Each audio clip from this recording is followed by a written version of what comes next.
I've been holding this story inside for years, but recent events have made me realize I need to share it. Maybe it'll help someone else who's going through something similar. It's long, so I'll break it into parts. Growing up, everything in my life revolved around reputation. My parents were both teachers at Riverside Prep, one of those prestigious private schools where politicians and CEOs send their kids. Mom taught AP English, Dad was head of the mathematics department, and their status at the school was everything to them.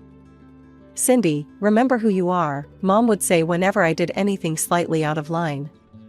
"You're a teacher's daughter. People are always watching." I can't count how many times I heard that phrase growing up. It was like a mantra in our house, right up there with straight A's aren't an achievement, they're an expectation, and your behavior reflects on all of us. I was their only child, their perfect little project. They monitored everything, my grades, my friends, my clothes, even my posture at dinner parties. Looking back, I should have seen the signs of how controlling they were, but when you're raised in that environment, it all seems normal. Things really started looking up in my junior year of high school, when I began dating James Mitchell.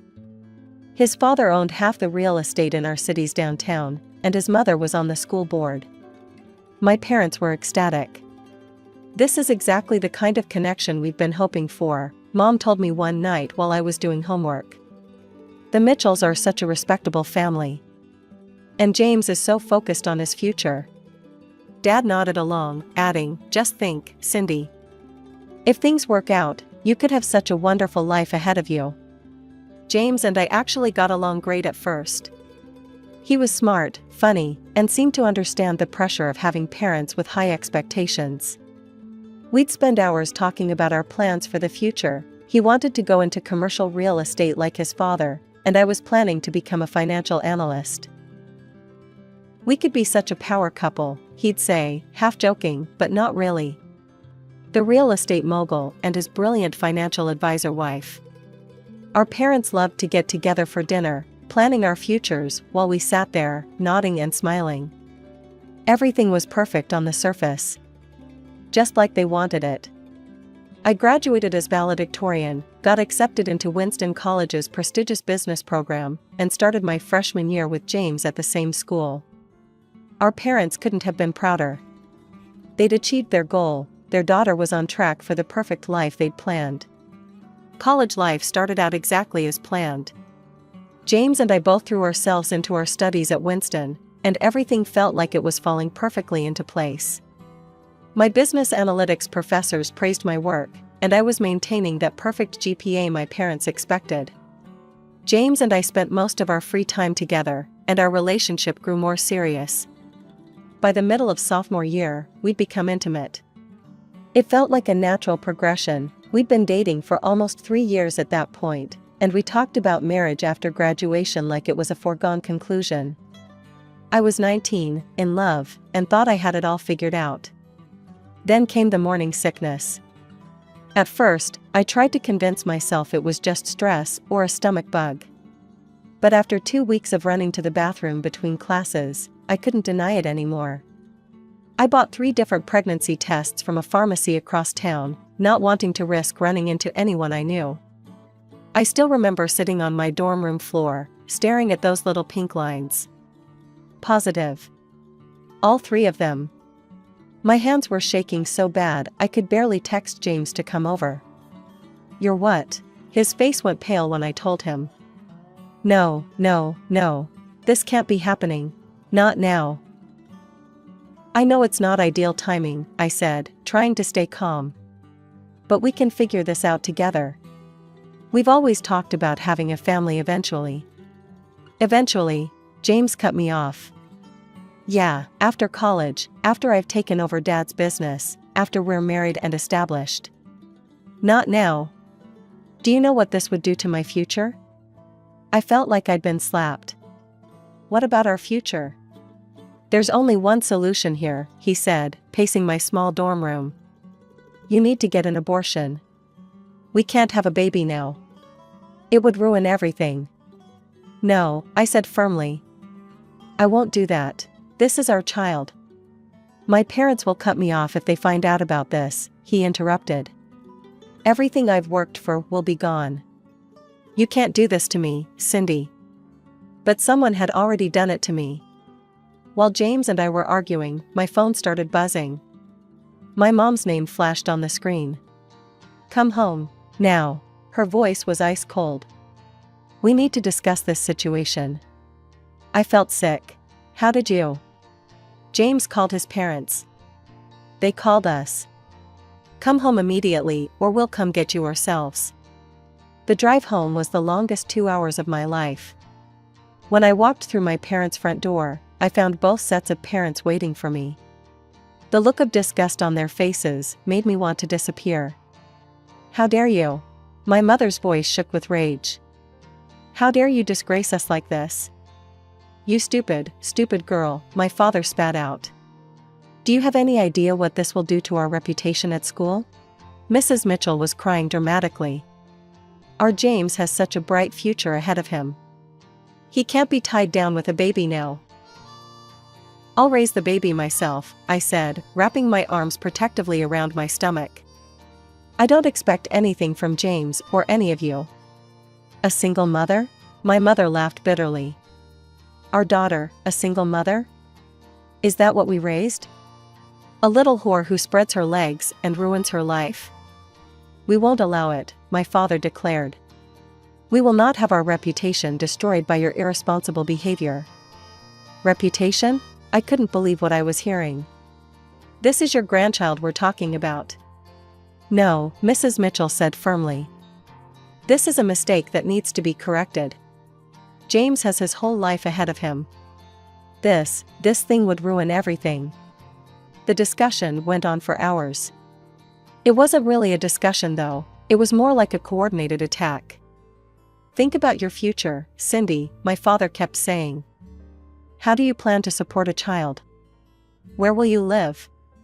We won't continue paying for your education if you insist on keeping it, my mother added. Is that what you want? To throw away your entire future? I sat there on our living room couch, the same couch where I'd spent countless hours studying for tests and planning my perfect future. I could get a job, take a break from school. And live where?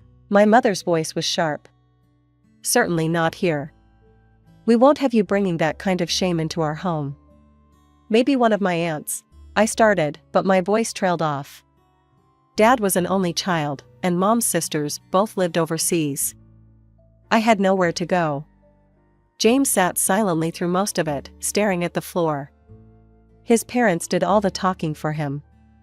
James has an internship lined up with Morgan and Reed Investments next summer, his father kept saying. Do you want to ruin that for him? Is that how little you care about his future? They wore me down, bit by bit. Every plan I suggested was shot down. Every possibility I brought up was crushed. No job would pay enough. No apartment would be affordable. No future would be possible. Finally, my mother drove me to the clinic herself. The doctor was professional, but concerned during the initial exam. I need to inform you, she said quietly, looking directly at me, that this procedure could impact your ability to conceive in the future. There are potential risks. We've discussed all that, my mother interrupted. We've made our decision. The doctor looked at me. Ms. Thompson, I need to hear from you. Do you understand the risks?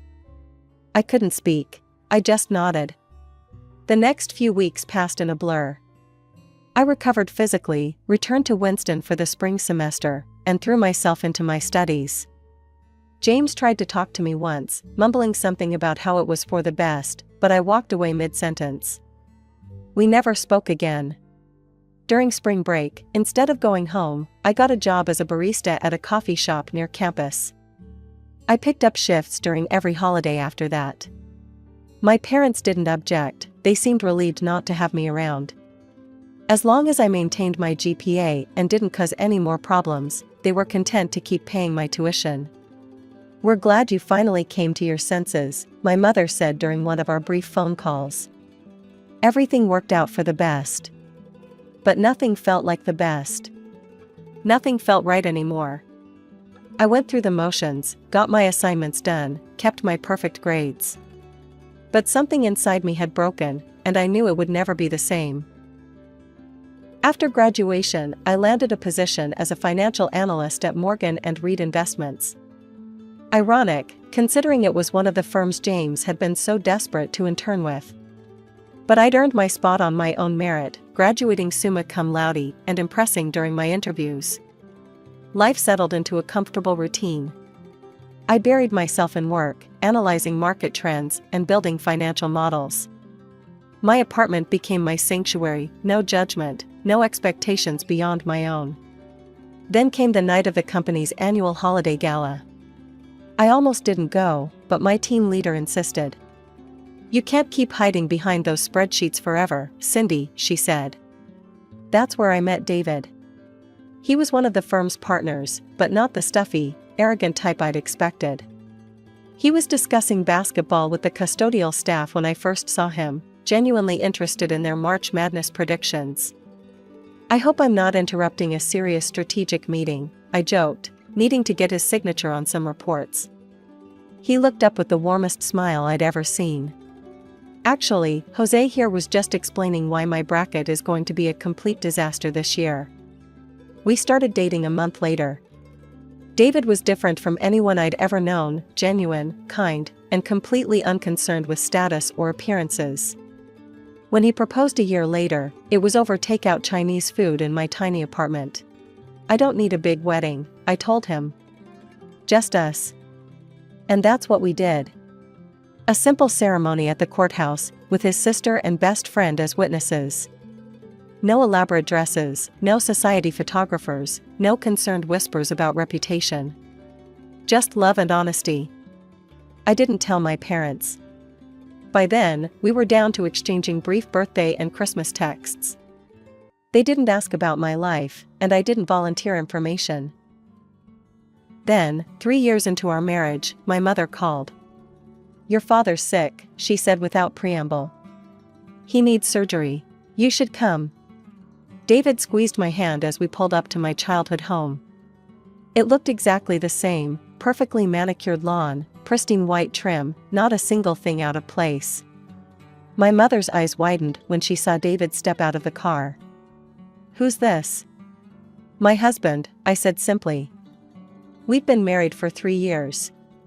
What followed was a fascinating transformation. First came the hurt accusations about being excluded from the wedding.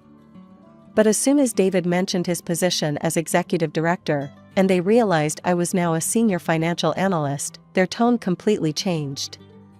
"Oh, darling, we've missed you so much," my mother gushed, as if the last several years of silence hadn't happened. "You must come visit more often." Then came the real reason for the call. Dad needed expensive surgery, and their insurance wouldn't cover all of it. Could I help? After all, I was doing so well now. I agreed to help with the medical bills. Maybe it was weakness, maybe it was forgiveness, or maybe I just wanted to prove I'd succeeded despite everything. Dad looked genuinely grateful, and for a moment, I let myself believe that maybe the past could stay in the past.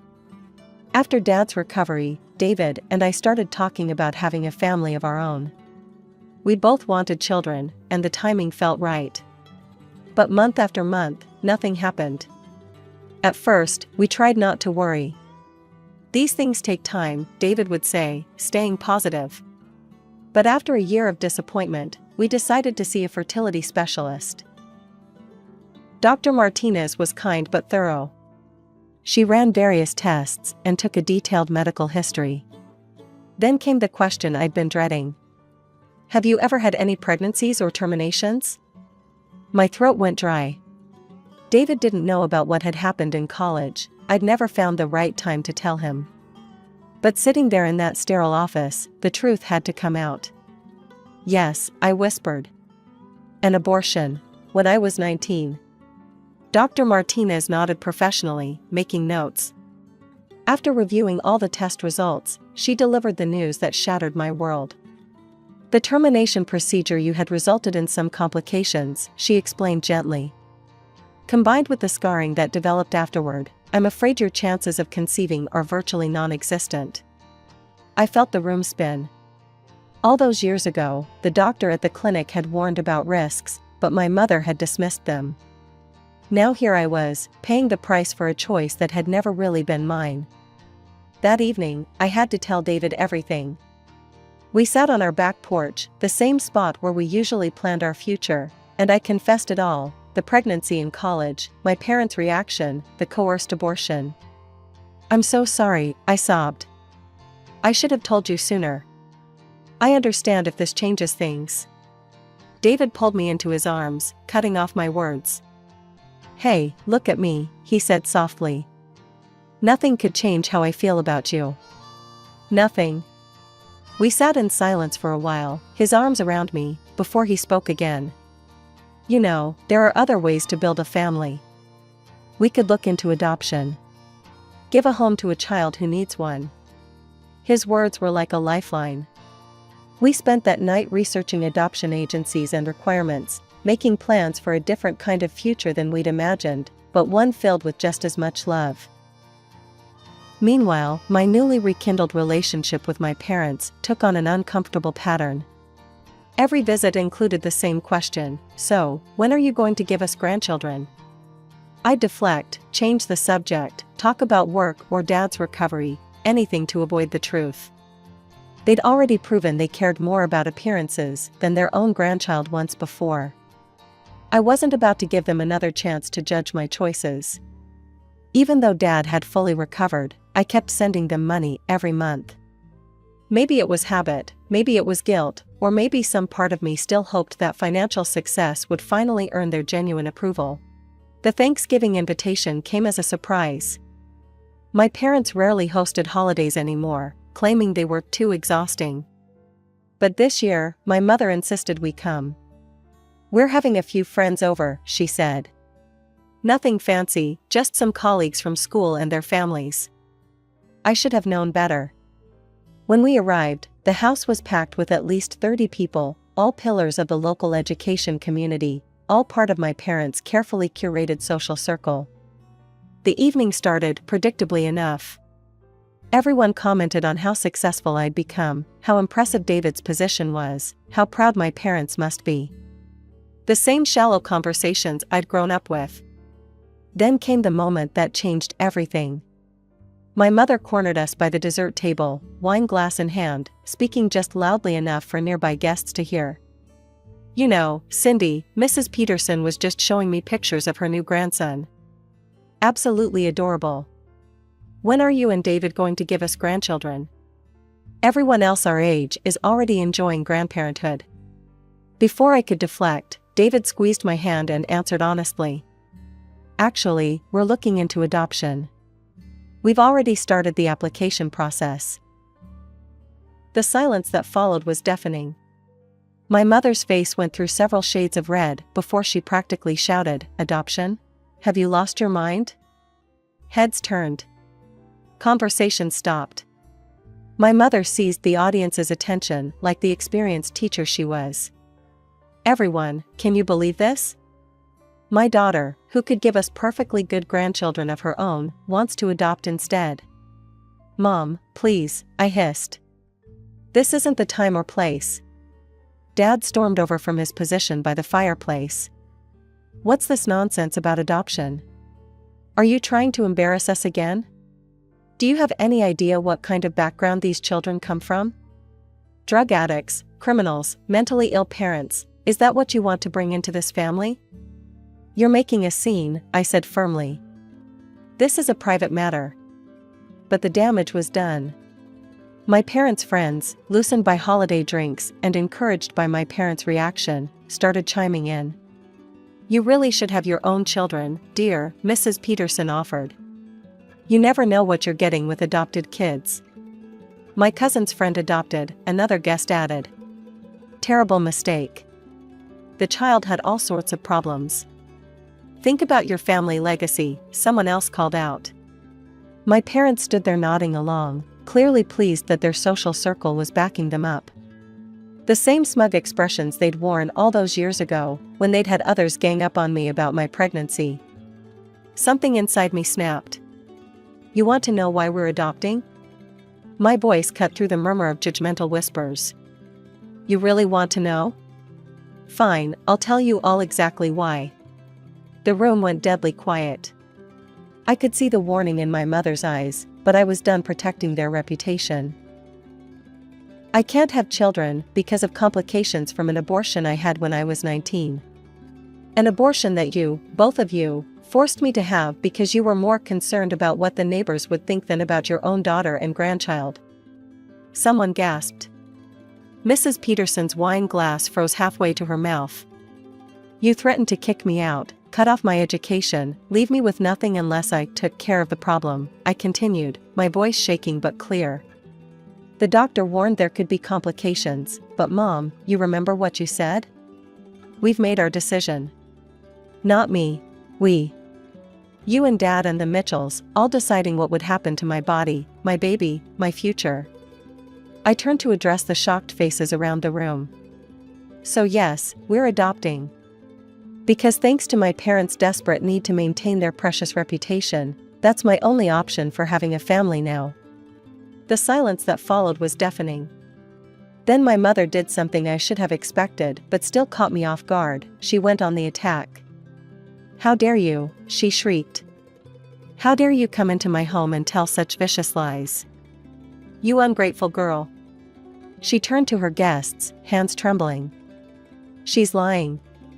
She's always been troubled, always trying to blame others for her mistakes.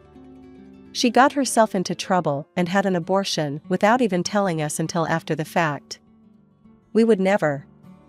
Are you serious? I cut her off. You're really going to stand there and lie? In front of all these people? David, show them the medical records. My husband pulled out his phone where we'd saved copies of my old medical files, documentation I'd gotten from the clinic for our fertility specialist. But before he could pull them up, my mother completely lost it. Get out, she screamed. Get out of my house right now. You've ruined everything, again. Just like you always do. Get out. As David and I walked to the car, I could hear my mother trying to do damage control inside, her voice high and panicked as she offered more drinks to her guests.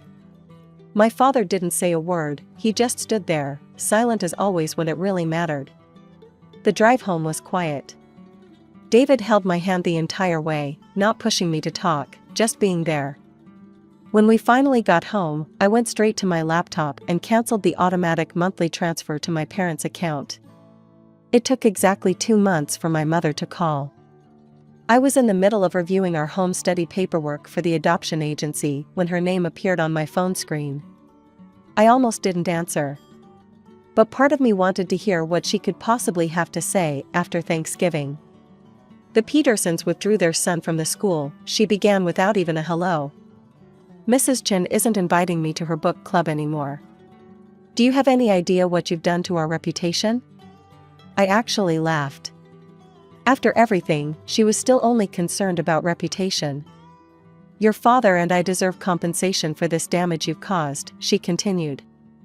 The monthly support you were providing barely covers the social costs we're incurring. People are treating us differently at work. We've had to explain things, to make excuses. Excuses? I cut in. You mean lies. Like the lies you told at Thanksgiving? Or the lies you've been telling yourselves all these years about what you did to me? We did what was best for you. And this is how you repay us? By spreading vicious stories and then cutting us off financially? What was best for me? My voice was steady now, calmer than I'd ever been when speaking to her. Do you know what David and I did last week? We met with a therapist who specializes in helping adoptive parents deal with infertility grief. She helped me understand something important. What you did wasn't just about the abortion. It was about control. It's always been about control. Don't you dare. The money was just another form of control, I continued. As long as I was paying you, you felt like you still had power over me. Well, that's done now. I'm done. You ungrateful little. I'm blocking your number after this call, I said. Both of yours. David and I are in the final stages of our adoption home study. In a few months, we'll hopefully be matched with a child who needs a home. A child who will never have to worry about family reputation being more important than their well-being. A child who will be loved unconditionally. You're making a huge mistake, she hissed. When you realize that, don't come crawling back. I ended the call mid-sentence and blocked both their numbers immediately. Then I went back to my adoption paperwork with a lighter heart than I'd had in years.